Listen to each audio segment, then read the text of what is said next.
नमस्कार, हमारे debate show मसला में आपका स्वागत है। मैं हूं आपके साथ सुरभि राजपूत। केंद्रीय वित्त मंत्री निर्मला सीतारमण 1 फरवरी को जारी किए जाने वाले आम बजट पर सभी की निगाहें टिकी हुई है। वित्त मंत्री निर्मला सीतारमण देश का आम बजट संसद में पेश करेंगे और दरअसल देश के हर नागरिक को बजट से काफी उम्मीदें भी रहती है। देश का हर तबका बजट का इंतजार करता है और सोचता है कि सरकार इस बार उनके लिए क्या कुछ लेकर आएगी। उद्योग जगत हो या किसान मजदूर हो या फिर सर्विस क्लास कर हर आदमी को उम्मीद है कि 1 फरवरी को पेश होने वाले आम बजट में सभी वर्ग का ध्यान रखा जाएगा। लोगों को महंगाई से राहत मिलेगी, स्वदेशी उत्पाद को सुविधा युक्त बजट हो जिससे देश में रोजगार को बढ़ावा मिलेगा। केंद्रीय बजट में रेल बजट भी शामिल है और केंद्रीय बजट से आम आदमी और घरेलू महिलाओं को काफी उम्मीदें भी है।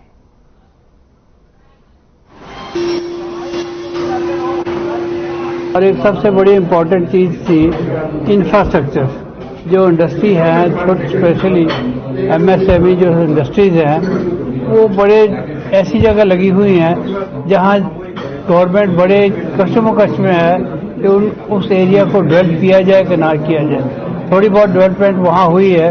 वहां का जो हालत वर्किंग कंडीशन है वो बहुत खराब है। ना लोग जा सकते अच्छी तरह, ना जा सकते हैं। वर्किंग कंडीशन इतनी खराब है कि ना उनको जो पानी है वो जमा हो जाता है और वो वर्किंग कंडीशन बड़ी होती है। कर्मचारियों के लिए फ्लैटेड हाउसेज बनाने चाहिए।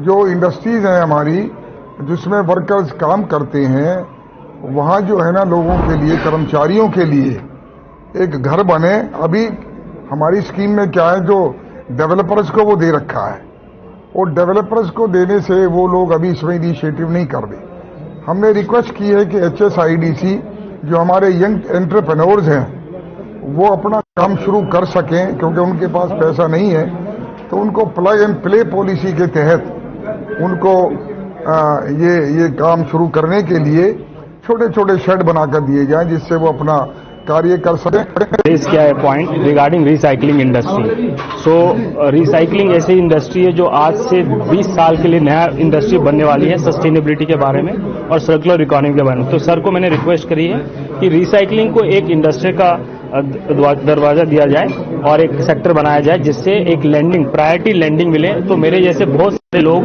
जो हमारे कूड़ा है यहाँ पर, हम जो जिसको गवर्नमेंट को पैसा लगते हैं संभालने के लिए, उससे हम रेवेन्यू क्रिएट कर सकते हैं। ग्लोबल रिसेशन आ रहा है 2023 के अंदर।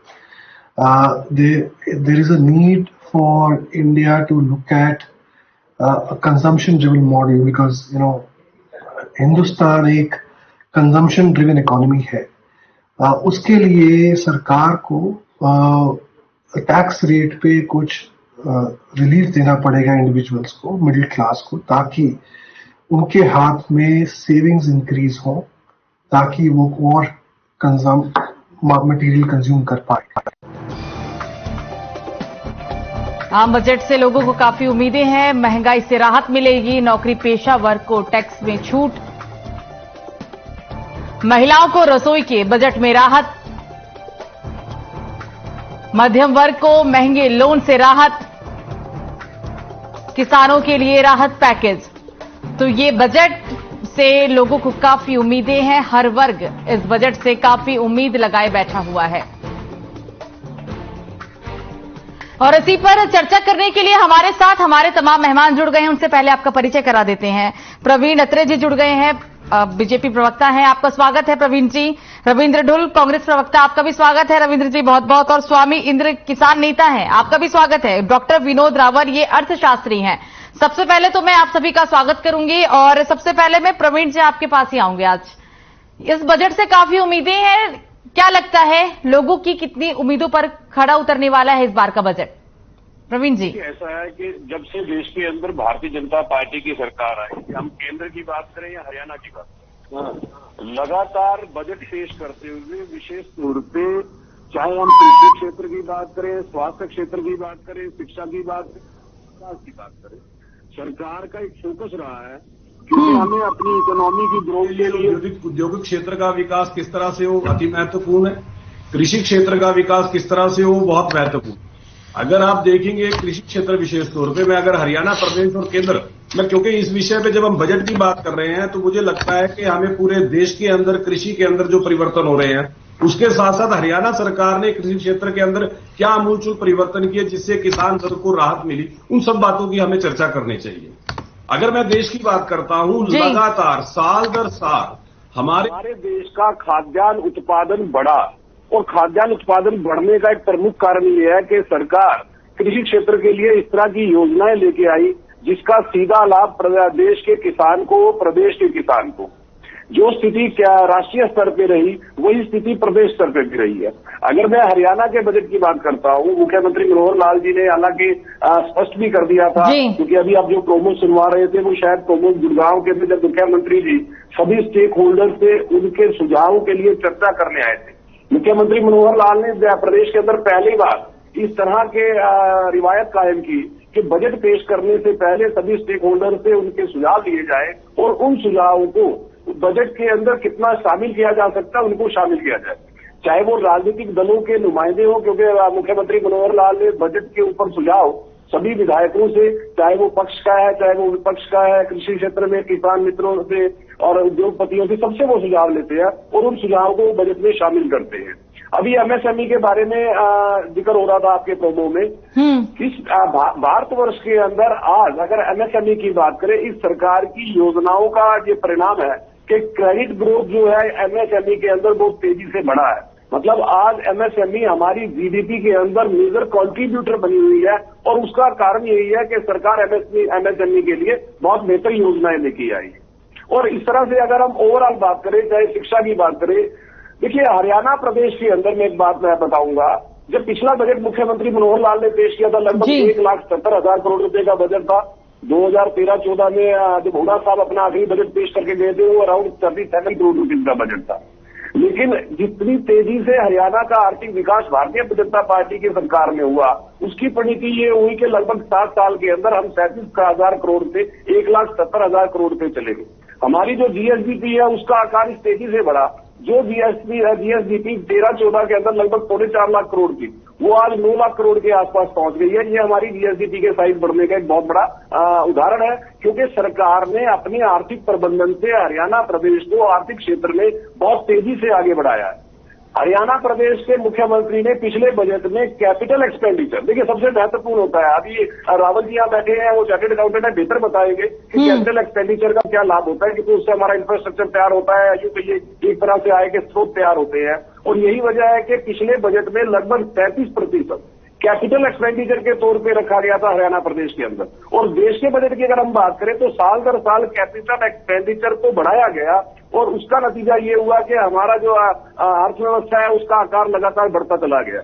अगर मैं देश की बात करूं तो हमारे जो बजट था 16 लाख करोड़ रुपए का बजट था शायद 13-14 के अंदर, आज वो लगभग दुगने से ज्यादा हो चुका है इन पिछले 8 सालों के अंदर। तो इस तरह से प्रदेश के आर्थिक विकास की बात करें, देश के आर्थिक विकास की बात करें, सरकार ने अपनी योजनाओं से उसमें तेजी से विकास किया है। स्वास्थ्य सेवाओं की बात करते हैं, शिक्षा क्षेत्र की बात करते हैं, मुख्यमंत्री मनोहर लाल ने पहली बार इस प्रदेश के अंदर शिक्षा के ऊपर लगभग 15% का बजट का प्रावधान किया था खर्च के लिए। स्वास्थ्य सेवाओं के ऊपर जिस तरह का प्रावधान हरियाणा प्रदेश के अंदर हुआ, इवन मैं देश की भी बात करूंगा, क्योंकि आप बहुत से ऐसे पैमाने होते हैं जहां पे हम ये देखते हैं कि स्वास्थ्य सेवाओं पे सरकार ने जो काम किया है उसके नतीजे हमारे सामने क्या आए हैं। उसका एक बेहतर एग्जाम्पल ये है कि जो लोग अपनी जेब से स्वास्थ्य सेवाओं पे जो हमें खर्चा करना पड़ता है उस खर्चे का, जहां पहले 64% तक एक आम आदमी को अपनी पॉकेट से अपने स्वास्थ्य सेवाओं पे खर्चना पड़ता था, आज लगभग वो 39% के करीब आ चुका है। ठीक है, ये काम हुआ है इस प्रदेश के अंदर स्वास्थ्य सेवाओं के ऊपर। ठीक है प्रवीण जी, फिर आएंगे आपके पास, लेकिन अभी ठीक है, अभी रविंद्र जी के पास चलते हैं। रविंद्र जी, मतलब बीजेपी का साफ तौर पर कहना है कि बजट से सभी का विकास हुआ है, सभी वर्गों को ध्यान में रखा गया है और ये वाला जो बजट इस बार पेश किया जाएगा 1 फरवरी को, उससे कहीं ना कहीं देश का विकास होगा और सभी वर्ग इससे खुश भी होंगे। कितने सहमत हैं उनकी बातों से? देखिए, यदि जैसा कह रही है वैसा कर पाते हैं तो हम उनका स्वागत करेंगे। बाकी इनसे आशाएं कोई बहुत ज्यादा हमें है नहीं। जिस प्रकार के बजट ये पास्ट में पेश करते रहिए, डेफिनेटली एमएसएमई के बारे में जो प्रवीण जी ने कहा, निश्चित तौर पर एक काम किया गया है सरकार के द्वारा, उसको अप्रिशिएट भी किया जाना चाहिए, इसमें कोई शक नहीं है। लेकिन इसका ये मतलब नहीं है कि जो इन्होंने कमियां छोड़ी उन कमियों के ऊपर भी हम पर्दा डालने का काम करें। हालांकि अपना प्रदेश का बजट तो अभी दूर है, क्योंकि प्रदेश के बजट सेशन के तक की भी तारीख नहीं है बजट पेश करने की, तो केंद्र के बजट की बात है। तो यदि केंद्र के बजट की हम बात करें तो 2-3 चीजें निश्चित तौर पर वर्तमान में आवश्यकता है, बहुत गंभीर आवश्यकता है, उसके ऊपर सरकार को बात करनी चाहिए। हमें आशा है कि सरकार उसके ऊपर काम करेगी। पहली बात तो टैक्स जो आपका रिजीम है उसको पिछली वेरिएंट तक जिन्होंने छोड़ दिया था, टैक्स रिजीम के अंदर बदलाव करके टैक्स को आम जनता के लिए थोड़ा सा राहत भरा होना चाहिए, विशेषकर इस कारण से क्योंकि हमारे यहाँ पर कोविड के बाद में लोगों को, आम जनता को, प्रोफेशनल्स को बहुत भारी नुकसान हुआ है। तो उस नुकसान की भरपाई कहीं ना कहीं लोगों को रह गई थी, वो पूरी की जानी चाहिए। पहली बात तो ये टैक्स रिजीम में बदलाव की मांग करते हैं। दूसरी बात जो है बेसिक चीज है, जो जैसे कृषि है के उपकरण है और ये बाकी चीजें हैं जो खासकर एग्रीकल्चर और फार्मिंग कम्युनिटी से रिलेटेड जो चीजें हैं और उन कंपोनेंट्स के ऊपर जो जीएसटी है, जीएसटी के ऊपर जहां बचा है उसको कम किया जाए। और वरना तो हमारी मांग तो ये है कि किसी भी प्रकार के ऐसे किसी भी उपकरण के ऊपर जो कि किसी की रोजी रोटी जो बेस तैयार करने का काम करता है उसके ऊपर जो है पुराने समय की तरह से जो है इन चीजों को जीएसटी से कहीं ना कहीं फ्री रखा जाए ताकि इन लोगों के लिए वो प्रमोशन का काम करे। जीएसटी के स्ट्रक्चर को डेफिनेटली रिवाइज करने की आवश्यकता है और आम जनता के ऊपर से उसका भार जो है घटाया जाए। गाड़ियां जो है खासकर, क्योंकि अब गाड़ियों को आप देखिए, आप एक बात को हमको समझना होगा कि एनजीटी के ऑर्डर के बाद में 15 साल से पुरानी पेट्रोल की गाड़ियां, 10 साल से पुरानी डीजल की गाड़ियां नहीं चल पाएंगी एनसीआर के अंदर। एनसीआर से बाहर जो है यही जो स्ट्रक्चर है 15 और 20 का है। तो मेरा मानना है कि ये राइट टाइम है कि भी गाड़ियों के ऊपर से, इनके कंपोनेंट्स के ऊपर से जो हैवी टैक्स जो है इन्होंने लगाया, जिसके कारण पूरे भारत के अंदर गाड़ियां पिछले कई सालों के अंदर महंगी हुई है, उस कंपोनेंट्स को कम करने की, ईज करने की जो है जरूरत पड़नी चाहिए। कारण क्या है कि बहुत से आम आदमी को जो है अब गाड़ियां नहीं खरीदनी पड़ेंगी केवल इसी मजबूरी में कि भी एनजीटी ने या सरकार ने जो है इनको बाध्य किया है इसको बदलाव करने के लिए। हालांकि मैं उसका कोई विरोध नहीं कर रहा हूं क्योंकि इन्वायरमेंटल एक सेंसिटिव इशू है, लेकिन मेरी तरफ से एक सजेशन अवश्य है कि गाड़ियों को सस्ता किया जाए ताकि लोग उसको खरीद सके दोबारा से। बहुत मुश्किल है किसी भी मिडिल क्लास पर्सन के लिए अपनी गाड़ियों को बदलना, खास करके क्यों मजबूर किया गया क्योंकि उनको डंप किया गया। तो कुछ हमारी तरफ से सुझाव है, इनको इसको शामिल किया जाना चाहिए, बहुत ज्यादा जिनकी आवश्यकता है। बिल्कुल रविंद्र जी बने रहिएगा हमारे साथ। स्वामी इंद्र जी के पास चलते हैं क्योंकि किसान नेता हैं स्वामी इंद्र जी आप, तो किसानों को तो काफी उम्मीदें हैं और अभी तक का जो बजट पेश किया गया इतने सालों में, कितने सहमत हुए, किसानों को कितना फायदा मिला और आने वाले बजट से क्या उम्मीदें हैं? देखिए सुरभि जी, आज जो बजट के ऊपर चर्चा हो रही है इसमें कहीं भी किसान को केंद्र में नहीं रखा गया। और मैं आपको बता देना चाहता हूं, किसान वो है जिसने कोरोना काल के अंदर देश की जीडीपी को 3.5% का सहारा दिया। देश के तमाम सकल उद्योग, देशी और विदेशी, तमाम बंद हो चुके थे, घाटे का सौदा हो चुका था।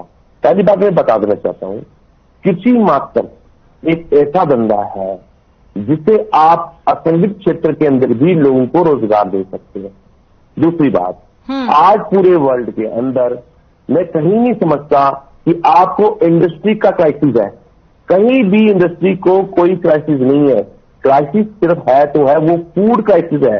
आने वाले समय में लोगों के पास गुणवत्ता वाला खाना नहीं होगा, लोगों के पास खाने के वालों के लाले पड़ने वाले हैं।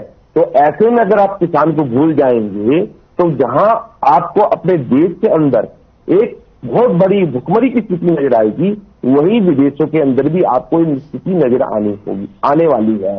क्योंकि जो युद्ध चल रहा है यूक्रेन और रशिया का, वो पूरे दुनिया पे इंपैक्ट डाल रहा है। आप देखिए, हमसे आपने गेहूं लिया 2000 से और आज गेहूं का क्या भाव है, 3000 प्लस का हो गया। अगर सरकार एक्सपोर्ट ड्यूटी के अंदर किसान को राहत देती तो आज किसान के पास विदेशी मुद्रा होती और देश की अपने मुद्रा से, हम देश के अंदर विदेशी मुद्रा से कई प्रकार के उद्योग धंधे और कृषि को प्रोत्साहन देते। मैं सरकार से विनम्र बेनती करना चाहूंगा आपके चैनल पर। प्रवीण अत्रे जी बड़े अच्छे प्रवक्ता है बीजेपी के और इस बात को समझते हैं, बड़े सहनशील व्यक्ति हैं। मैं उनसे कहूंगा कि सबसे पहले तो आप एनजीटी का जो काला कानून किसानों के इनपुट को बढ़ा रहा है, पोस्ट बढ़ाएगा। देखिए अत्रे जी, 10 से 15 लाख रुपए आज ट्रैक्टर हमारे को पोस्ट कर रहा है तमाम संसाधनों के साथ। तो आप समझ सकते हैं कि अगर हमारे को एनजीटी की मार पड़ती है तो हमें 10 साल में नया ट्रैक्टर लेना पड़ेगा, यानी कि किसान की 10 लाख रुपए की इनपुट कॉस्ट बढ़ जाएगी। आप सबसे पहले तो एनजीटी से कहें कि किसान के ऊपर किसी भी प्रकार का इस प्रकार का आप जो व्यवधान नहीं डालेंगे कि किसान इसमें उलझा रहे, हमें इससे मुक्त कीजिए। दूसरी बात, जो हमारे पर आपने जीएसटी लगा रखी है, ठीक है, ये जीएसटी से मुक्त कीजिए, क्योंकि हमारी इनपुट कॉस्ट जब कम होगी तो आपके पास खाने का संसाधन जो है देश की जनता और विदेश से हम बहुत विदेशी मुद्दा अर्जित कर सकते हैं कि आज देशों में देखिए दाल की समस्या हो चुकी है। भारत का अपना उत्पादन जहां 4 से 7% था दाल का, आज हमारा उत्पादन माइनस में चला गया है, -7% के नीचे आ गया है। तो हाँ, यानी दलहन की खेती हमारे पास नहीं है, तिलहन हमारे पास नहीं है, हम विदेशों पर निर्भर है। उस तेल को खाने के लिए हम राजी हो गए, देश के लोगों को हमने राजी करे सरकार ने।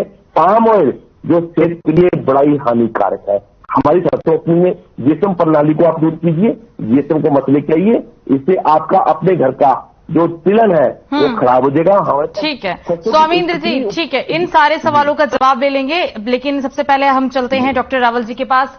रावल जी, अभी आपने बीजेपी प्रवक्ता को भी सुना, कांग्रेस प्रवक्ता को भी सुन चुके हैं, किसान नेता भी हैं, उन्होंने भी अपनी बातों को रखा है। आपसे जानना चाहेंगे, क्योंकि जो ये बजट है लोग काफी उम्मीद लगाए बैठे हैं, पिछले भी कई बजट पेश किए गए, क्या समझते हैं इसको लेकर?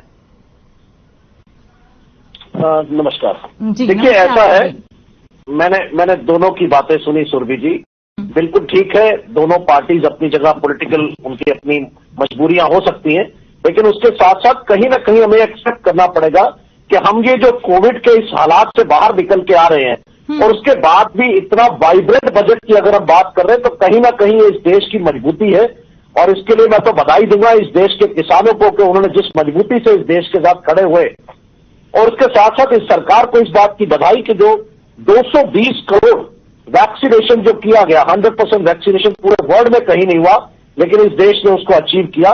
ये उसका नतीजा है कि आज हम फिर इकोनॉमी पर बात कर रहे हैं, जबकि बाकी देश अपने सर्वाइवल की बात कर रहे हैं। तो कहीं ना कहीं ये फर्क तो दिखाई देता है हमें कि किस तरह से हम लोग लड़े उसके साथ। अब आते हैं दूसरे आस्पेक्ट पर कि इसके बावजूद भी अभी कुछ कमियां रह गई होंगी। मैं ये नहीं कहूंगा कि 100% अचीवमेंट कभी हो जाती है, पर उसके बावजूद कहीं ना कहीं हम आगे बढ़े हैं।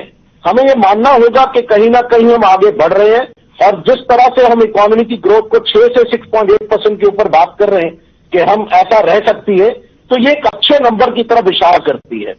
जीएसटी का कलेक्शन पिछले महीने का 1.5 लाख करोड़ अपने आप एक मैसेज देता है। सरकार ने भी कभी प्रोजेक्ट नहीं किया था कि जीएसटी इस तरह से हो जाएगा। ठीक है, उसके अंदर भी कहीं ना कहीं कुछ कमियां हैं सिस्टम के अंदर, उसको सेटल होने में 6 साल लगे, जिसके अंदर हमें कोविड के समय को भी कंसिडर करना पड़ेगा कि वो एक समय था। अब अगर हम बात करते हैं एमएसएमई सेक्टर, हमारे पास एम्प्लॉयमेंट के इश्यूज हैं, तो ये बजट मुझे लगता है कि बहुत कुछ इन चीजों को एड्रेस करने वाला है, क्योंकि जो पिछले 2 साल थे उसके अंदर हम इस बात को एड्रेस कर रहे थे कि कैसे हम लोगों को अपनी जिंदगी बचा सके, कैसे अपनी इकोनॉमी को बचा सके, क्योंकि दोनों चीजों का बचना बहुत जरूरी था। और मेरे मित्र ने कहा था कि कैपिटल एक्सपेंडिचर की क्या इंपॉर्टेंस होती है, मुझे उस पर जरूर कहना चाहिए। मैं बिल्कुल आपके साथ सहमत हूं सर कि कैपिटल एक्सपेंडिचर होगा तभी इकोनॉमी का पहिया घूमता है। और कहीं ना कहीं 50% से ऊपर हाईवेज अगर कंस्ट्रक्शन की तरफ है तो इंफ्रास्ट्रक्चर पर तो पैसा खर्च हो रहा है और होना भी चाहिए। उसके साथ साथ इकोनॉमी एक अच्छे मोड़ की तरफ जा रही है, और क्योंकि ये इलेक्शन से पहले का बजट है, मैं तो ऐसा लगा नहीं कहीं पे इकोनॉमिक सर्वे को देख करके या आज हमारे ऑनरेबल राष्ट्रपति का भाषण सुनने के बाद ऐसा कहीं नहीं लगा, जैसा हमेशा लगता था कि इलेक्शन बजट सुन रहे हैं कि बहुत फ्रीबीज की तरफ जिसकी हम बात करते हैं, तो उससे कहीं हट करके हम इकोनॉमी की तरफ बढ़ रहे हैं, और ये एक अच्छे संकेत है। बाकी उम्मीद करते हैं कि कुछ और रियायतें और कुछ और जो जैसा इशारा किया हमारे दोनों प्रवक्ताओं ने कि हमें कुछ और उम्मीदें हैं ऐसा होगी, तो मुझे लगता है कि मैडम निर्मला सीतारमण जरूर इस बात को सुन रही होंगी। हालांकि अब तक सब कुछ पैक हो चुका है, वो जो लाल रंग का बही खाता है अब तो सिर्फ खुलना बाकी है, ऐसा नहीं कि कुछ आज कुछ करने से होगा। तो उम्मीद करते हैं कि सुबह बहुत अच्छा मिलेगा, और मुझे उम्मीद है दोनों प्रवक्ता इस बात को कहीं अप्रिशिएट करेंगे कि एक अच्छा बजट पेश हुआ। बिल्कुल रविंद्र जी, मतलब ये कोरोना के बाद का जो बजट होगा, कहीं ना कहीं इस बात से नकारा नहीं जा सकता कि कहीं ना कहीं लोगों को फायदा भी होगा, और देश में जो आर्थिक संकट आया था उसे भी हम निकल रही हैं और कई सुविधाएं इस वर्ग को इस बजट से मिलेंगी। जी देखिए, मुझसे बात कर रहे हैं? जी रविंद्र जी, आपके पास ही सवाल था मेरा, आपसे ही सवाल था। बिल्कुल निश्चित तौर पर कोविड की जो जितनी भी गई है वेव, उसके बाद में एक बड़ा बजट है और उससे आशाएं सबको है। मैं तभी कह रहा हूं आशावान रहकर कि हमारा मानना है कि सरकार को एक अच्छा बजट पेश करना चाहिए जनता के हित में, और इसलिए मैंने कुछ उसके अंदर सुझाव रखे हैं। मुझे लगता है कि हालांकि सुझावों के लिए हम बहुत डिले हो चुकी है, क्योंकि कहीं ना कहीं बजट तो अब तक पैक हो चुका है, लेकिन हमें आशा है कि क्योंकि ये बड़ी बुनियादी जरूरतें थी तो इनको जरूर से जरूर सरकार ने जो है बीच में इनकॉर्पोरेट किया होगा, क्योंकि इससे आम जनता को बहुत ज्यादा राहत मिलेगी, जिसकी आज के दिन में जनता को बहुत ज्यादा जरूरत है। ठीक है, प्रवीण जी आपके पास आएंगे। देखिए ऐसा है सुरभि जी, अभी जो इंद्र जी हैं, इंद्र जी ने कुछ बातें कही। देखिए मेरा बड़ा स्पष्ट मानना है कि हमें कोई भी ऐसी बात नहीं कहनी चाहिए जो तथ्यों से हटके हो या जिसमें सच्चाई ना हो, क्योंकि अगर हम कोई भ्रामक बात करते हैं तो दर्शक या जो सुनने वाले हैं कहीं ना कहीं उनके ऊपर उसका अच्छा असर नहीं होता। स्वामी इंद्र ने कहा कि आगे ऐसा समय आने वाला है कि हमारे पास खाने के लिए खाद्यान्न नहीं होगा। मैं हैरान उन्होंने ये तर्क कैसे दे दिया। मैंने अपनी शुरुआती बात में ये कहा था कि लगातार खाद्यान्न उत्पादन बढ़ता जा रहा है। एक आंकड़ा दे देता हूं, 14-15 के अंदर देश के अंदर खाद्यान्न उत्पादन जो है लगभग 25 करोड़ टन था। आज हमारा खाद्यान्न उत्पादन जो है 31.5 करोड़ टन हो चुका है। इस देश में पिछले लगभग 1.5-2 साल से 80 करोड़ लोगों को मुफ्त अनाज दिया जा रहा है और हमारे पास खाद्यान्न के भंडार इतने इस स्तर पे है कि हमारी जरूरत का लगभग 5 साल तक का अनाज हमारे पास इस वक्त स्टॉक में है। तो ऐसी कोई बात नहीं करनी चाहिए जो तथ्यों से परे हो। फिर उन्होंने कहा कि देखिए इस चर्चा के अंदर किसान को केंद्र बिंदु में नहीं रखा गया, जबकि मैंने शुरुआती बात ये कहां से की थी कि सरकार चाहे प्रदेश की हो या देश की जब बजट पेश करती है तो हमारी प्राथमिकता में किसान पहले पायदान पे है, लेकिन हमें हर वर्ग को देखना होता है। जब बजट पेश होता है उसमें हर वर्ग को देखा जाता है।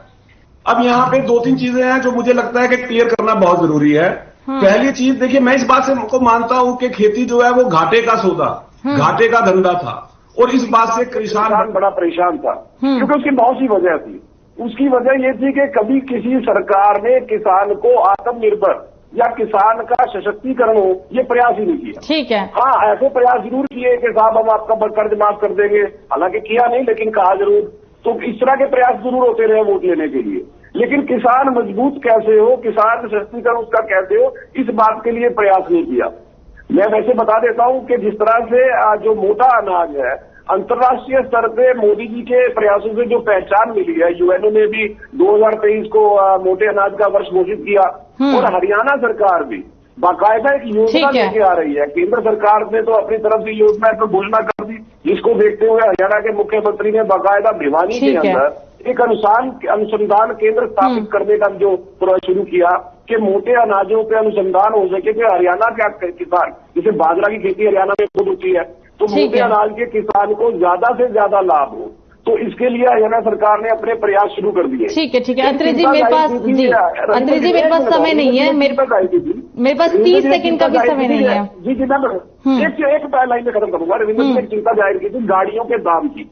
देखिए पहली चीज ये है कि जो ये गाड़ियों के दाम में इजाफा हुआ इसका बहुत बड़ा कारण था सेमीकंडक्टर, एक वो चिप, जिस चिप्स की अवेलेबिलिटी जो है कोविड की वजह से और अन्य कारणों की वजह से रेयर हो गई थी, जो विदेश से हमारे यहाँ इंपोर्ट की जाती थी, जिसकी वजह से गाड़ियों के दाम में ज्यादा इजाफा हुआ। लेकिन भारत सरकार ने 15,000 करोड़ रुपए का प्रावधान करके देश में ही सेमीकंडक्टर बने, इसके ऊपर काम करना शुरू कर दिया कि हमारी जो डिपेंडेंसी है वो खत्म हो जाए, हमें विदेशों पे डिपेंड न रहना पड़े। बिल्कुल बिल्कुल। प्रवीण जी समय कम है इसलिए इस चर्चा को हम यहाँ पे समाप्त कर रहे हैं। फिलहाल आप चारों ही मेहमान हमारे साथ जुड़े, इसके लिए आप चारों का बहुत बहुत शुक्रिया। तो कल केंद्रीय वित्त मंत्री निर्मला सीतारमण देश का बजट पेश करेंगे और उसके बाद देखने वाली बात होगी कि इस बजट से हर वर्ग को कितना फायदा होता है। फिलहाल अभी के लिए मुझे दीजिए इजाजत, नमस्कार।